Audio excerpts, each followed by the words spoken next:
আসসালামু আলাইকুম সবাইকে, আমি Adiba Antara and welcome back to my YouTube channel. আজকে আমি আরেকটি নতুন ভিডিও নিয়ে চলে এসেছি এবং ক্রিয়েট করতে যাচ্ছি একটি ওয়েডিং ড্রেস মেকআপ লুক। তো চলেন দেরি না করে মেকআপ লুকটি ক্রিয়েট করা স্টার্ট করে দেই।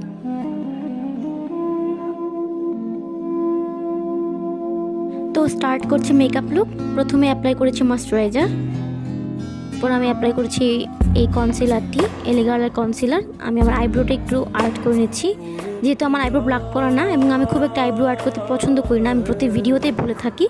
বাট যেহেতু মেকআপ লুকের সাথে আইব্রোটা আর্ট করা খুব জরুরি, তাই আমি শুধুমাত্র কনসিলার ইউজ করে আমার আইব্রোটা ড্র করে থাকি। তো আমি আমার আইব্রোটা ড্র করে নিয়েছি এলিগারের প্রো কনসিলার দিয়ে। তো আমার আইব্রো ড্র করার ডান। তারপরে সেম কনসিলারটা দিয়ে আমি আমার ডার্ক সার্কেল এরিয়াটা হাইড করে নিচ্ছি। ইদানিং আমার হালকা একটু ডার্ক সার্কেলের প্রবলেম হয়েছে, ভালোভাবে ব্লেন্ড করে নিচ্ছি। তারপর আমি অ্যাপ্লাই করব ফিটমির এই ফাউন্ডেশনটি, আমার খুবই পছন্দের। ভালোভাবে ফাউন্ডেশনটি আমার ফেসে অ্যাপ্লাই করার পর কাবুকি ব্রাশ সেটের একটি ব্রাশ নিয়ে আমি সুন্দরভাবে ব্লেন্ড করে নিচ্ছি, যাতে করে একটা স্মুথ ব্রেস ক্রিয়েট হয়।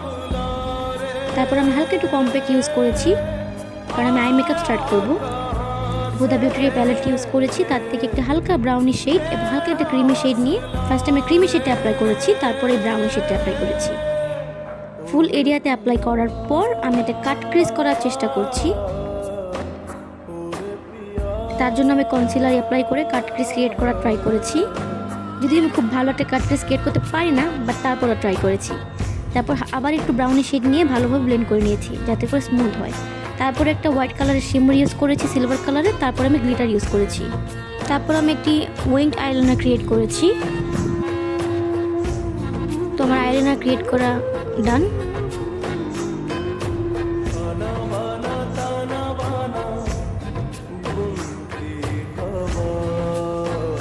আই ম্যাজিকের এই মাস্কারাটা অ্যাপ্লাই করছি, কারণ আমি কোনো ফলস আইল্যাশ ইউজ করছি না। তারপর আমি একটা হোয়াইট কাজল অ্যাপ্লাই করেছি, এটাও হুদা বিউটির একটা হোয়াইট কাজল। তারপর আমি অ্যাপ্লাই করছি ব্লাশ। আমি আমার চিক এবং চিন এবং ফোরহেডে হালকা একটু ব্লাশ ইউজ করেছি, আমি চিক একটু বেশি ইউজ করেছি। তারপর আমি অ্যাপ্লাই করেছি হাইলাইটার। সবশেষে আমি লিপস্টিক অ্যাপ্লাই করেছি, এটা সুইস বিউটির একটা লিপস্টিক প্যালেট। সবশেষে এটা হচ্ছে আমার মেকআপ লুক। তারপর আমি ফ্লাওয়ারগুলো অ্যাপ্লাই করছি। ও আচ্ছা, আমি আমার হেয়ার স্টাইলটা কমপ্লিট করে নিয়েছি অফ ক্যামেরাতে, এবং এটা আমার ফাইনাল লুক। আশা করছি তোমাদের কাছে ভালো লেগেছে। ভালো লাগলে অবশ্যই আমার চ্যানেলটি সাবস্ক্রাইব করতে ভুলো না, এবং কমেন্টে ইচ্ছা করলে জানিয়ে দিতে পারো তোমরা কী টাইপের লুক দেখতে চাও নেক্সটে। আমি ক্রিয়েট করার চেষ্টা করবো আমার সাধ্য মতো। আজকের মতো আল্লাহ হাফেজ, ভালো থেকো সবাই।